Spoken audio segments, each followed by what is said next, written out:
And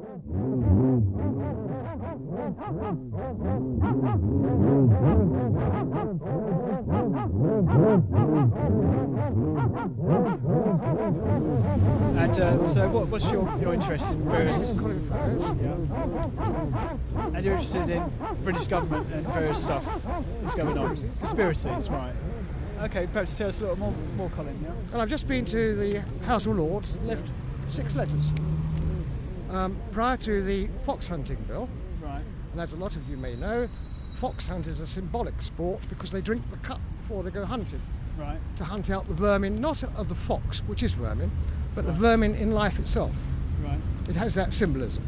Right, I didn't know that. Oh, there you go. But I've been there because many years ago I was told of an act passed by Parliament on the 2nd day of June 1965, which has created mayhem in the financial world of the way we live. Oh, right.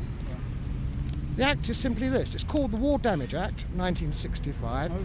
It's 1965 Chapter 18, described as an act to abolish the rights of common law to compensate in respect of damage to or destruction of property affected by, on the authority of, the Crown during or in contemplation of the outbreak of war. Now it sounds a mouthful, but what it really says is that prior to that day, since 1066 and before, successive British governments have always been responsible through the taxpayer of any damage they do to any property within the kingdom. This act takes away that liability. Right. So if Parliament goes against fox hunting and damages hundreds of people's livelihoods and way of life, prior to this act that would be illegal for over 950 years or more. Well, certainly since 1066 and before. Right. Never has there been a law in any land which allows power absolute to a government in terms of money. In other words, the circulation of money is like a ring. Wilson cut the ring and made it into a Catherine wheel, where it all gravitates down to a centre point. But Wilson put the taxes up a great deal, didn't he? What it means, in fact, you're losing all your wealth to a central point. And that central point, of course, is over the seas and owned by people like Tesco, as they suck the cash out of the country against assets. Well, we've certainly got trouble with Tesco's and Brighton and Hove. We've got loads of Tesco stores open. Well, I mean, they're owned over in Israel, like Sainsbury's. But let's go a bit stage further with this act, if I may. This is the important part. Okay, yeah. It was made in the 2nd day of June 1965. There was also part 2, which explicitly named a company. Now, prior to that date, Burma Oil had obtained through the court and the House of Lords the right to compensation for oil wells it destroyed in Burma and Java during the war at the order of the king.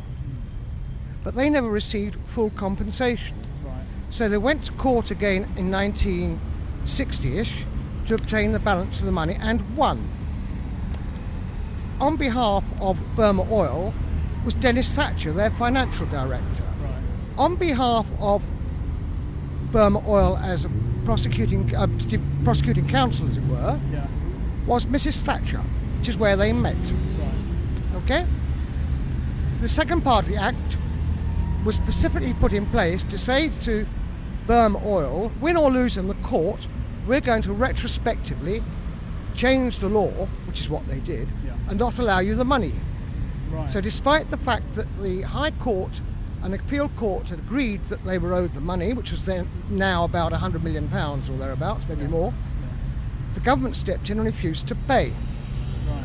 But because it was personal to Mrs. Thatcher, Yeah. when she was selected as Prime Minister, she couldn't hit it. She couldn't take it away because to her it was a personal act, as she and her husband were named within that part too. For the first 4 years of her reign, she did well and protected the country. Thereafter, she seemed to be in a trance, if you remember, when all the bad things happened. What, the ERM, stuff like that? That's because a gun was held at her head saying, Right. you're Prime Minister, but you can't take away that act. Right. So she had a gun against her head from 1984 onwards, Right. which is when she got her bad reputation for doing things which otherwise she would not necessarily have done. Right. Behind her was Keith Joseph Yeah. and her Chancellor Exchequer, can't remember his name now. Lawson? Lawson, Yeah. who ran the campaign on behalf of the Skull and Bones lot. So what are they? They're a secret society? Well, the lot Bish belong to. They are, in theory, 150 or thereabouts of them. They have a code number, which I think is about 274 or something, which they repeat to each other. Oh. But in fact, that's a joke. What it really is, you divide it down by the root, and the real number is 1515 EA, Earth. Right. But that's beside the point. Right. However, I've been to the House of Lords just now to Oh, deliver these letters in, Yeah. so that they could stop the fox hunting bill purely because the fox hunting, anti-fox hunting brigade are taking advantage of this act which they don't know about. Right. And the idea is the only way the Labour Party can get that act Yeah. is by them not being responsible for their actions. Now, any government that's not responsible for its financial actions against its own people is not an oligarchy, it's a damn dictatorship of Marxist terms. That's all I have to say. My name is Colin Fellows. Good afternoon. Thank you, Colin. Okay, bye-bye. Right. Bye-bye. Well, who's going to play it to? Who have we got played? MI5? No. Please do. No. It's anyone who listens, and it's up to them to judge the material.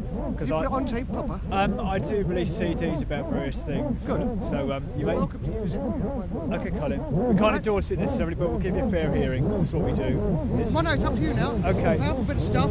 Yeah. And if you're frightened of it now, then well, it's a powerful bit of stuff. Okay. The people ought to know what's going on. Yeah. Okay. They thanks. don't. Sorry? They don't. No, they do now, maybe. Bye. Yeah, we don't endorse that, by the way, about fox hunting. I say that. Okay.